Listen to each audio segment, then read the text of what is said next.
Hello and welcome to the JoyNews Room. My name is Winston Taki. Coming up in this next 30 minutes. Now, power supply situation expected to significantly worsen as more independent power producers curtail supply to the national grid. We have exclusive details of the grid report for today, which shows as much as 1,600 megawatts are down. We hear from the ECG, which says it is unable to provide timetable for the power outages. The matter is what I'm going to say. In the first place, yes, it is true that Sonia Sobri has gone off.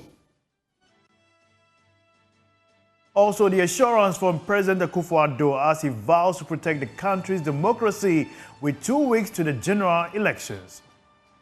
Reassure all Ghanaians that our democracy will remain steadfast and unshaken. The right to free and fair elections is non-negotiable. That's all for the headline. Now let's bring you an update on some stories. If you've been experiencing doom, prepare for more. This is because more independent power producers have curtailed supply to the national grid. Today's grid report obtained by JoyNews shows that as many as 5 key IPPs have either significantly reduced supply or are not supplying at all. Shortly, we'll hear from the acting managing director of the ECG, David someone who has been explaining there are difficulties in providing a schedule for their outages despite significant deterioration in this power supply. Firstly, my colleague Pius Kojo-Baka joins me on Zoom with details of the grid report. And let's go to Pius. Hello, Pius. Hi, Winston. Great. First, which IPPs are curtailing power supply as at this morning? So as it stands now, Winston, we know that Senate is one of the IPPs that have shut down as we speak, Winston. How much power do these plants contribute to the national grid holistically? Hello, Winston. Yes, how much power do these IPPs contribute to the national grid holistically?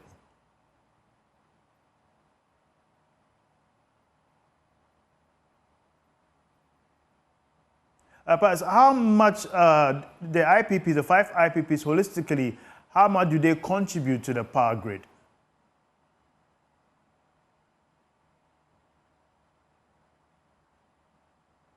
We'll try to establish connection with Pius Kojo-Baka. Now let's bring you an update on what the ECG boss said. The ECG managing director, acting managing director David Asamoah admits some plants are down, but reject assertions that there is a crisis situation in the country. He spoke on Newsfile earlier this morning. Facts of the matter is what I'm going to say. In the first place, yes, it is true that Sonia Sobri has gone off because of that we owe, as you rightly say.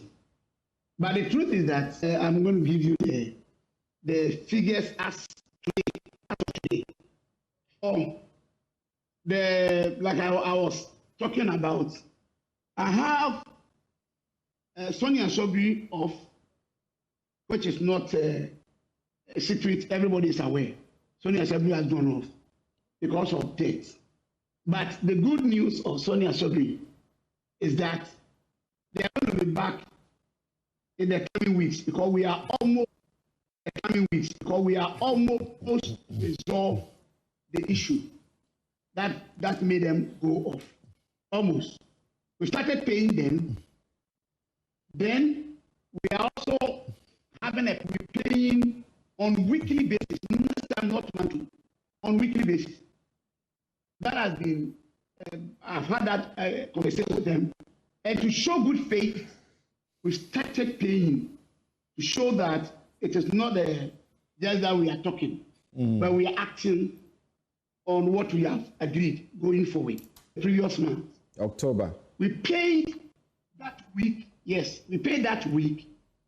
Then the following week we paid. But because the payment was not sufficient, they decided they are not coming back. okay. Then I halted the payment because I thought that if people are generating and giving, and I am generating and giving, and if I don't pay those generating who are still generating, then it will be unfair for me to collect the money from the sale that I make from the energy they sell to pay Asobri. So I went off. Unpredictability of the shortages makes it difficult to come up with a load shedding timetable and attribute a debt challenge to the rapid depreciation of the cedi against the dollar. Majority of this debt is as a result of forex shortfall. Each month, forex alone will lose about 37 million on a monthly basis. Getting the dollar becomes a problem. Sometimes you even make payment like what I paid yesterday. It will take sometimes days, weeks before they get it because of the dollar. If it were to be serious, I have paid. I will just say I paid the money. But when you pay, now you have to, the banks will have to get the dollar. The converters will have to get the dollar to convert before they pay. And by the time they convert, if the dollar increases, then it means that you still have further shortfall. So with the payment, we have an agreement with them now. How it's going to be paid. ECG will be paying part, ministry will come in. Also, and they have had that conversation. Just yesterday, they sent me a message that they have agreed with the ministry on their portion. So if the ministry and I spoke to the ministry, and the ministry has also agreed. So the coming days, Sonia said we will be back.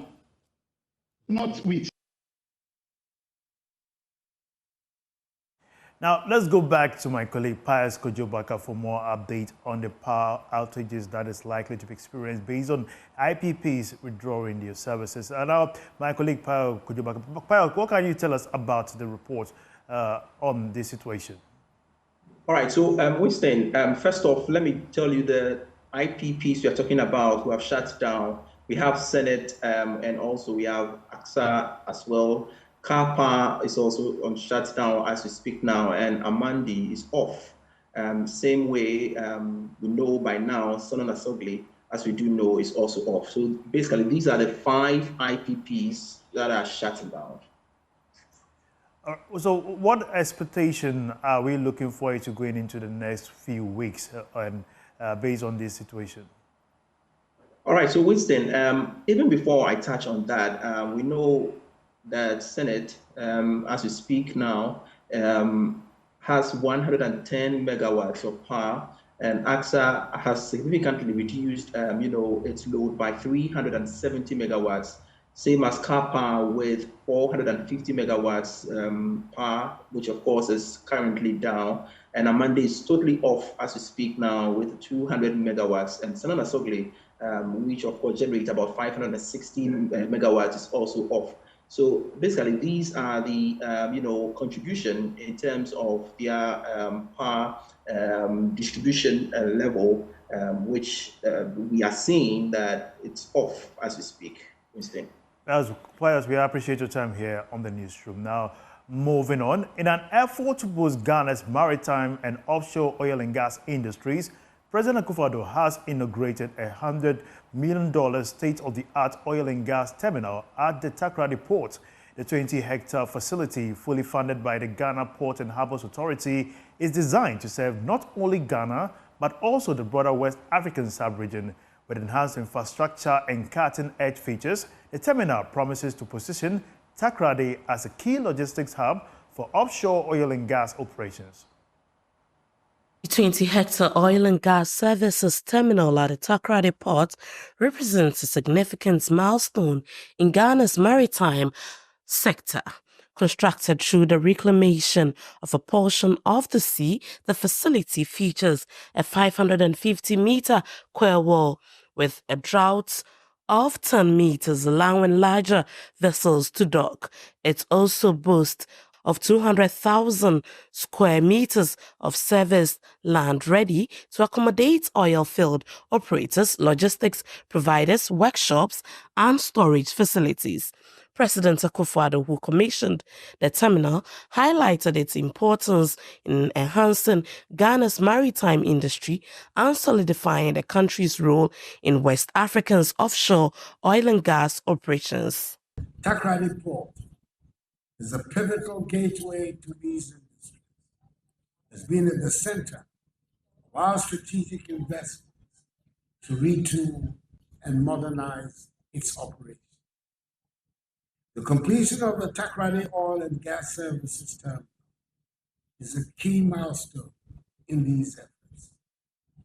This facility will not only streamline offshore supply services, but also enhance heavy engineering and fabrication activities that are vital to petroleum exploration and drilling campaigns within our region.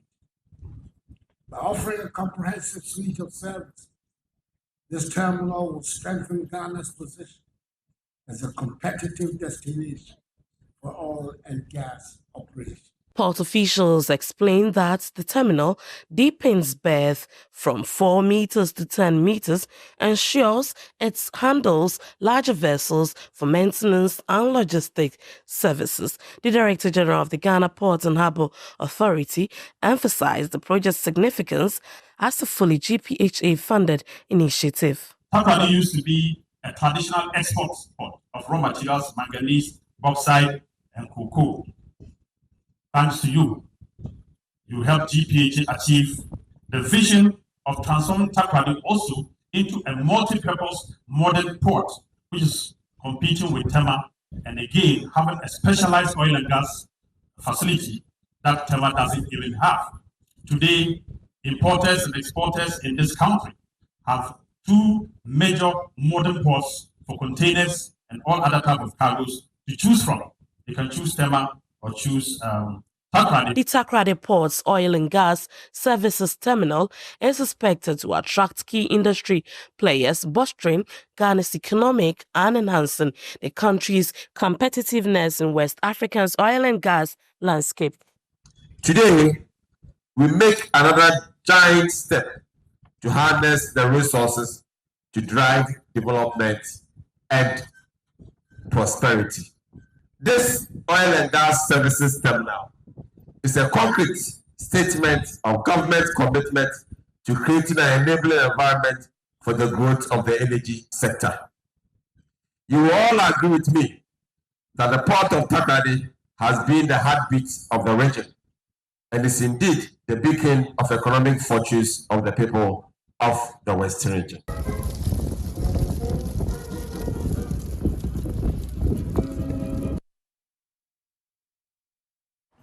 Now, the Ghana Police Service says Sylvia Baah, the airport services manager of Emirates Airlines, is in Accra, who was allegedly to have been kidnapped, has been rescued and reunited with the family.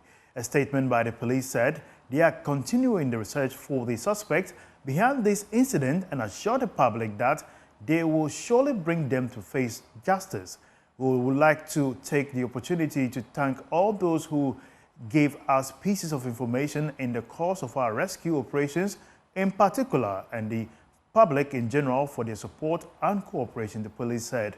Sylvia Baah was allegedly seized at the entrance of her residence in Accra by unknown men on Thursday night, November 21st. The police statement said the Inspector General of Police, Dr.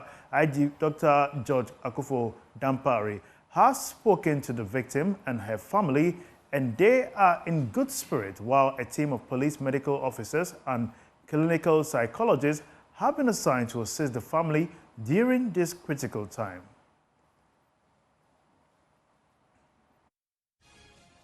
President Akufo-Addo has reaffirmed his commitment to protecting Ghana's democratic principles as the country prepares for the 2024 general elections. Speaking at the graduation parade of the Ghana Military Academy, the president emphasized his determination to ensure that electoral processes remain free, fair, and transparent, and assured that no individual or political party's ambitions would be allowed to undermine the integrity of the elections.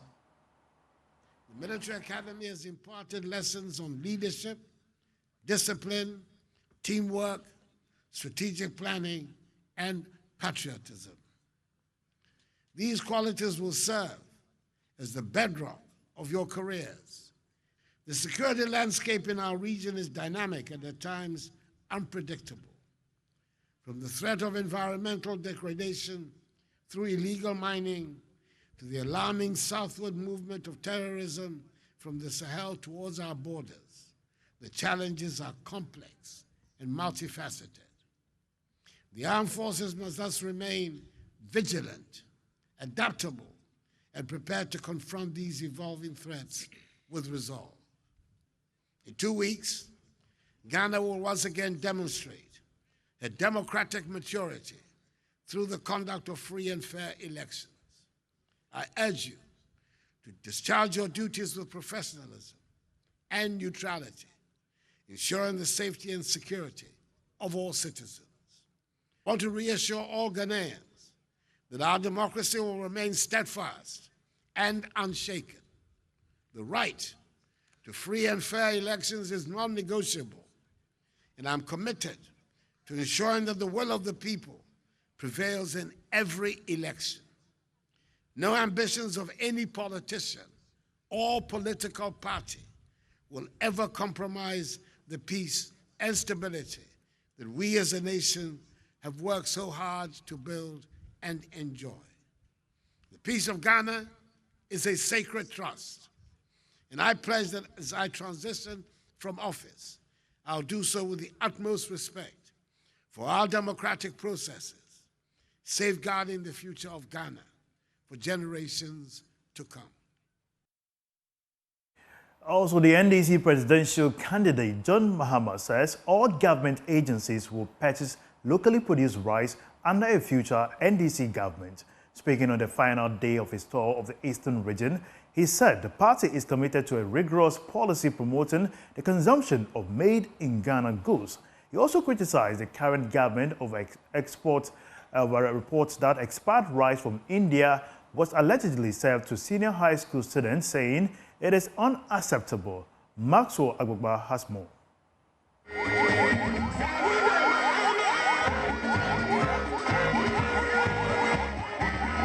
On the final day of his tour of the Eastern region, John Mahama visited the Upper Manyakrobo, Isujaman, Lower Manyakrobo, Yilokrobo, Okre, and the Kuapim North and South constituencies. In Asasewa, he promised residents improved telecommunication networks, better roads, access to potable drinking water if the National Democratic Congress is elected to power. In the Yilokrobo constituency, he assured Ghanaians that no government agency under an NDC administration would buy foreign rice. He criticized the current government for reports that expired rice from India was allegedly served to senior high school students. He said a future NDC government would ensure a deliberate policy of promoting the consumption of made-in-Ghana goods. Government budget every year is almost 200 billion cedis. If part of this 200 billion, we dedicate and say, if government is going to buy medicine, we'll buy made in Ghana. If government is going to buy rice, we'll buy made in Ghana. If government is going to buy oil, we'll buy made in Ghana. If government is going to buy chicken, we'll buy made in Ghana. If we buy made in Ghana, why can't we do 24-hour economy?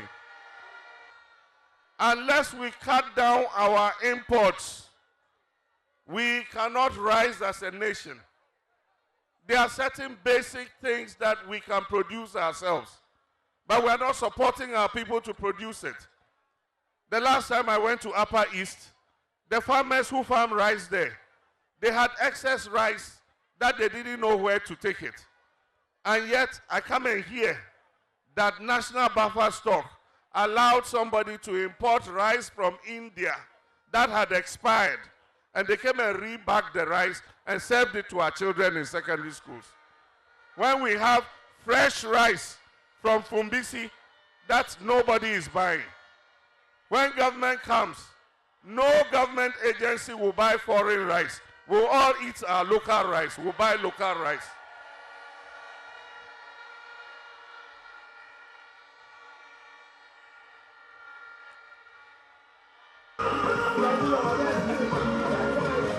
He also addressed concerns regarding the Volta River Authority. John Mahama vowed that the sale of VRA assets would not occur under his leadership.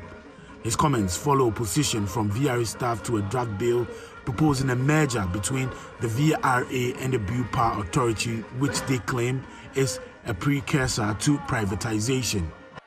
They want to sell everything to themselves. Go to Accra, go to Kumasi, go to Tamale, go to the regional capitals. Land that belongs to all of us. Houses that belong to all of us. Some were built by Nkrumah, some were built by Champo, some were built by Rawlings. They have taken it and sold to themselves. Recently, I was watching a video. VRA workers were demonstrating because MPP wants to sell VRA. But it won't happen because I know NDC is going to win. And under an NDC government, nobody can sell VRA, I can assure you. Reacting to a viral video where NPP running mate Dr. Matthew Puku-Prempeh mistakenly mentioned his name twice instead of Dr. Mahmoud Bawumia, John Mahama said that such slips indicate the ruling party's fear of accountability. When the leaders of MPP sleep, the person they dream about is John Mahama. Any night they sleep, it is John Mahama they are dreaming about. And that is why Nana Akufo-Addo says Akufo-Addo Mahama administration. It came out of his mouth because every day he's dreaming about Mahama. The Ashanti regional chairman, he said, so when you go and vote for John Dramani Mahama. They say, hey.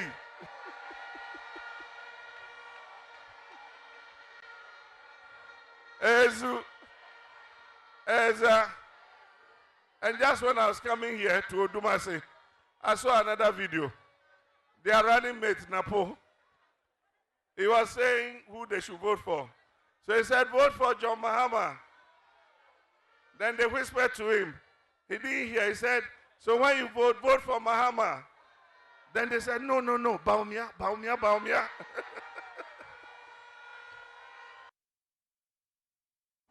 Still on politics, the founder of the Progressive People's Party, PPP, Dr. Baah Indom, has called on Ghanaians to vote thoughtfully in the upcoming elections, urging them to support leaders dedicated to preserving and growing indigenous businesses. Dr. Indom made these remarks during an inauguration of an ultra-modern nursery classroom block financed by the group Indom and the PPP for the Obeyi community in the Commander Edina Eguafo Ebrim municipality. There is more in the following report by the regional correspondent, Eric Asante.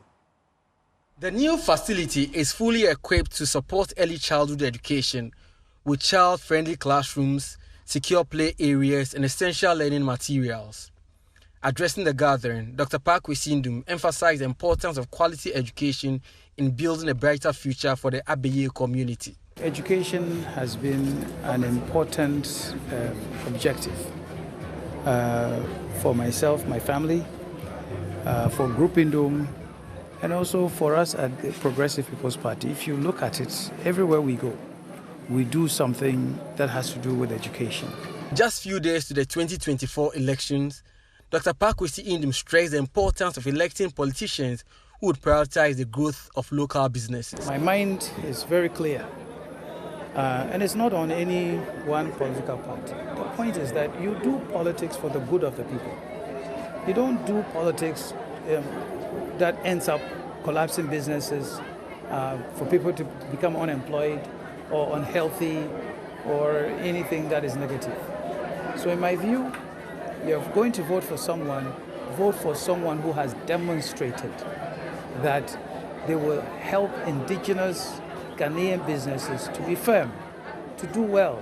And even when they have problems, to help them to overcome those difficulties. So that one is clear. The Progressive People's Party parliamentary candidate for the KEA constituency, Emmanuel Duku, encouraged all stakeholders to prioritize early childhood education. As part of our education policy, we strongly believe in a good foundation on which we believe when we give the kids a solid foundation, then we are hopeful for a brighter future for them.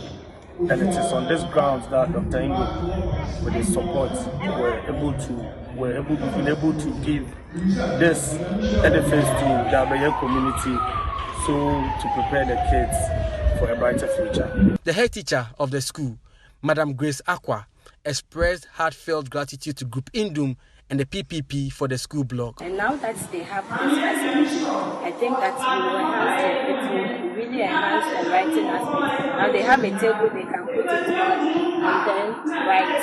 So they will be able to write before they get to the cage.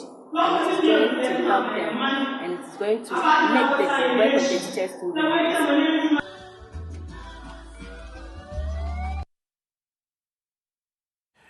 In 14 days, Ghana will held to the polls to elect the occupant of the highest office. All parties and candidates are relentlessly campaigning for the nod. Prince Kwame Kuduga has some of the lighter moments on the campaign trail in the following report. Let's start with the CPP, the Convention People's Party, who have an innovative approach to dealing with drug abuse. The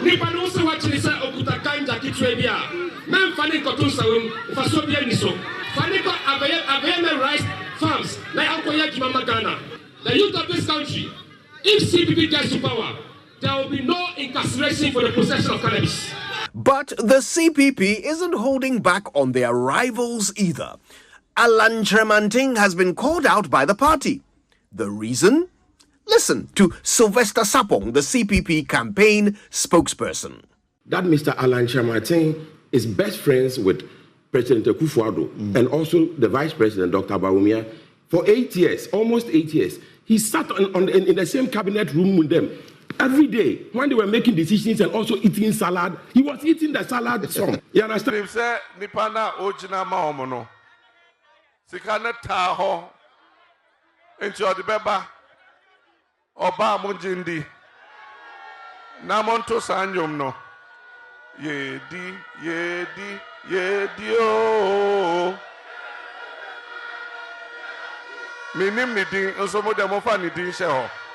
Now that was NDC flag bearer John Mahama.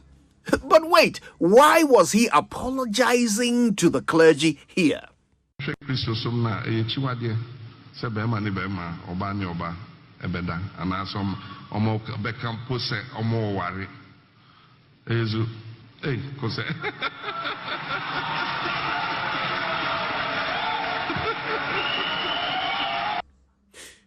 Now hold on, do you remember this legendary moment from the 2020 elections? But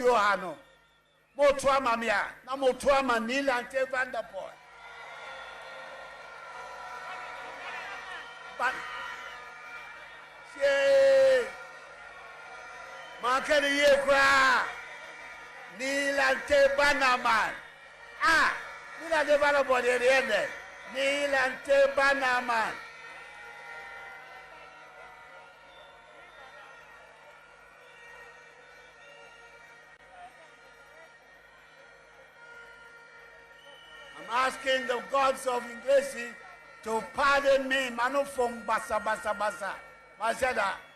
Well, running mate to NPP flag bearer, Dr. Matthew Opoku Prempeh, has a remix.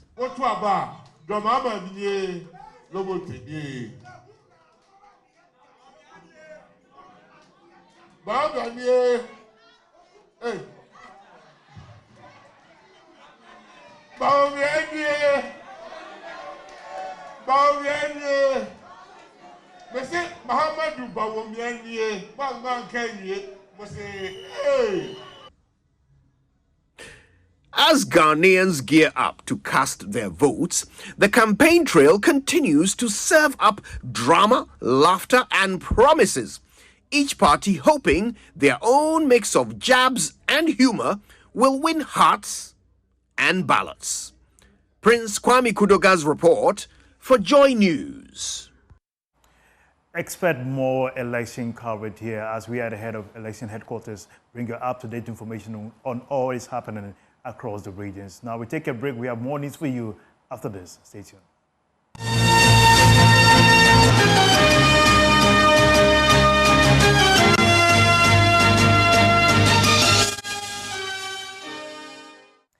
Welcome back. Now, the Asantehene Otumfuo Osei II is hosting a grand durbar in honor of King Prempeh I's return from exile, marking the centenary anniversary of the historic event. The durbar at the Manship Palace in Kumasi is attended by persons from all walks of life, including the President of Seychelles, Wavil Ramkalawan.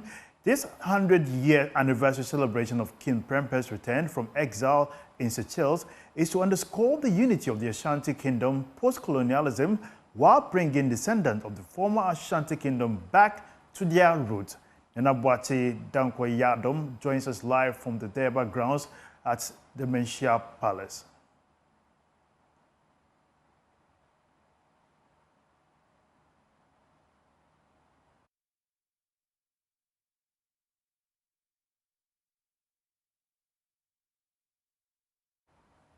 So as you can see, these are live pictures from the durbar grounds, the display of authentic Ashanti culture. As you can see, more visitors from Seychelles. The president of the Seychelles is there to also commemorate the 100 years anniversary of the return of Prempeh I when he went on exile from Seychelles. So you can see amazing cultural display, the kente dresses.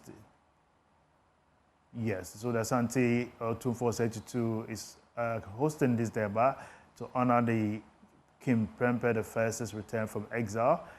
This is also marking the centenary anniversary celebration of the event. You can see the Queen Mother in the palanquin being ushered through the principal side of the palace, and it's actually been attended by people from all walks of life, including the President of Seychelles, Wavil Ramkalawan, who came into the city just yesterday.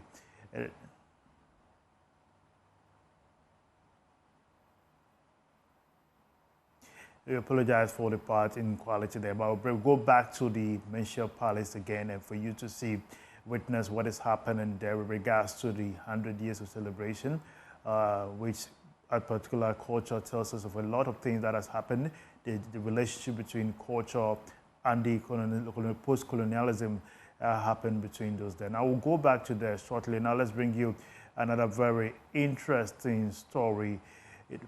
Okay, I think we have Nenabwati Yadom back on the show.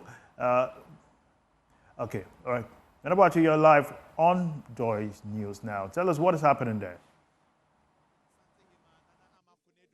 The third, who is arriving at the durbar grounds where we have the Asantehene already seated. And this is a colorful event marking the 100 years anniversary celebration of the 13th Asantehene, Sir Nana Agyemang Prempeh's exile to Seychelles. And we have the President of Seychelles seated joining this grand durbar or grand anniversary. And what we are seeing here is the Queen Mother of the Ashanti Kingdom being carried in a palanquin, surrounded by a lot of people who do take care of her. Nana Amakunedu III going to exchange pleasantries with the dignitaries who are in here to participate in this particular celebration. And this is one of a kind. It is not an Akwesi Day. It is not an Akwesi Day celebration, nor a Wuku Day celebration.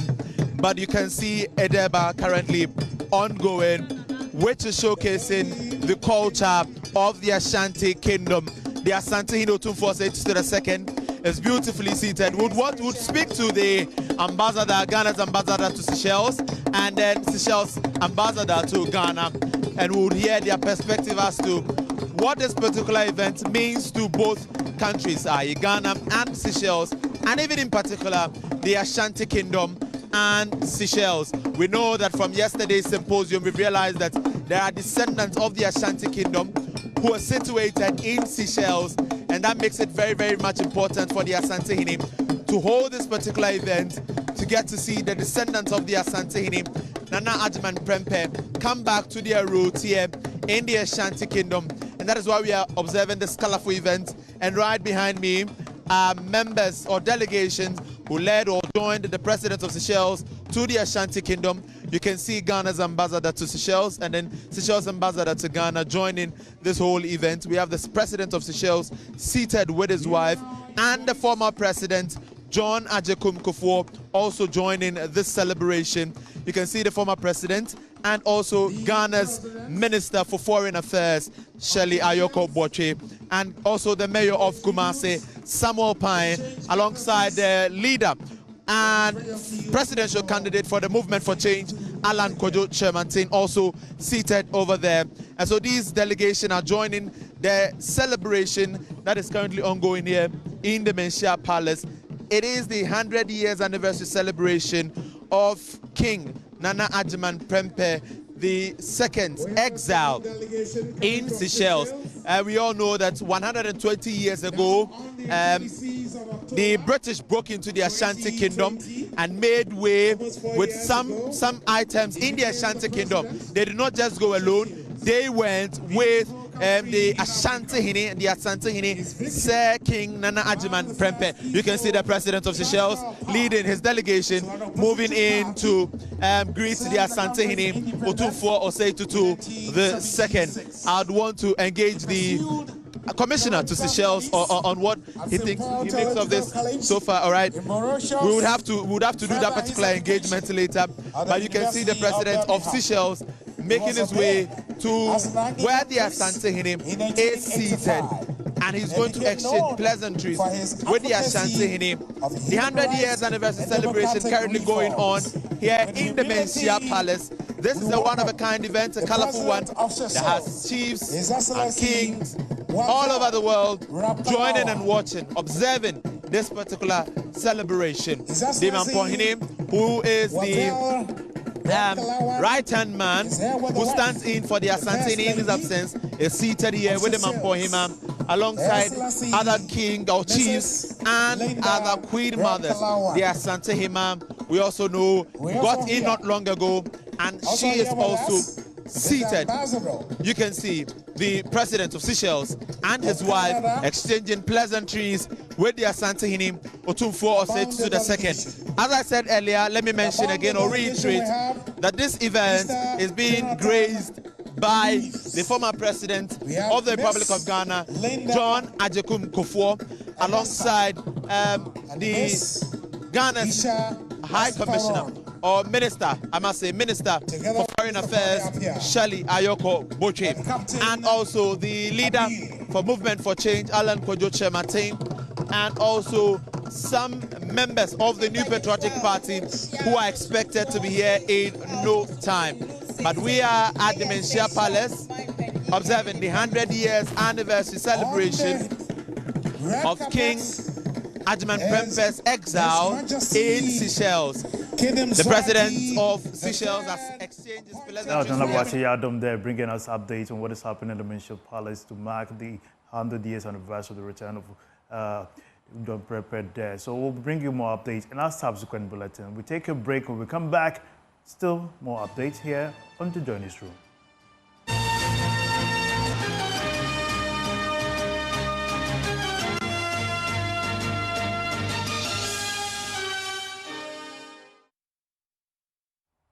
Welcome back. Now let's do some business update. The IMF wants governments to press ahead with reforms to help fast-track the country's economic recovery. The fund believes that this is one of the surest ways to achieve the needed turnaround of the economy for Ghanaians. So on October 4th, IMF staff and the Ghanaian authorities reached a staff-level agreement on economic policies and reforms for the third review of the ECF arrangement. Once the review is approved, is completed by the IMF's executive board, Ghana would have access to about $360 million in terms of disbursement. We are working, our staff are working toward a board meeting in early December, and we'll provide additional details on the precise date when we have them. What I can say in addition is that program performance has been good. There has been, in particular, remarkable progress on debt restructuring. Economic growth in the first half of 2024 exceeded our expectations, exceeded our projections. Inflation has declined, and the fiscal and external positions have showed a marked improvement. Looking ahead, what will be important for Ghana will be continued implementation of the policy and reform agendas, especially given the difficult situation that many countries in the region and globally face. And it remains essential to fully restore macroeconomic stability and debt sustainability. And we will, of course, have further updates on Ghana when we release the staff report, when we publish the staff report after the board meeting takes place. Now, the Chief Executive of the Ghana Railway Development Authority, Yao Owusu, is calling on investors and businesses to take advantage of development in the railway sector to expand economic activities to other parts of the country. According to him, the movement of the trains along the Tema-Akosombo route and linking to the northern part of the country and Burkina Faso will attract the movement of settlement and trade. 57 kilometers railway project as part of an entire West African sub-regional route aimed at facilitating the movement of trade across the sub-region. The new standard gauge line from Tema is expected to support trading activities from the Tema port to the Eastern Corridor and subsequently to the neighboring countries. According to Chief Executive of the Ghana Railway Development Authority, Yao Owusu, the development calls for investors to pay attention to expand their business operations along the route. One might ask, what are the other benefits to the immediate communities and the country as a whole? Traditionally, railway lines are built in anticipation of demographic and economic growth. I would therefore invite business communities to take advantage of this incredible and viable project. For example, real estate developers can build residential properties to decongest other parts of Greater Accra. Other business opportunities include, but not limited to, the construction of factories for manufacturing activities and bonded warehouse along the line to decongest the Tema port. In his keynote address, President Akufo-Addo described the railway project as a game changer for the transport industry and the economy as a whole. By reducing our reliance on road transport for long-distance freight and passenger movement, this railway line will address several critical challenges that have hindered Ghana's development. It will decongest significantly our roads, alleviating the heavy burden that has led to severe traffic congestion, the rapid deterioration of road infrastructure, and an alarming increase in road accidents. Furthermore, they will enhance the efficiency of port operations at Tema, minimizing vessel waiting times and container dwelling times, thereby boosting the competitiveness of our ports. Meanwhile, passenger services are expected to commence on the line from next week. That's all for the news here on the JoyNews Room. My name is Winston Taki. For more updates, visit myjoyonline.com. Let's get all the updates there. Have a good weekend. Bye-bye.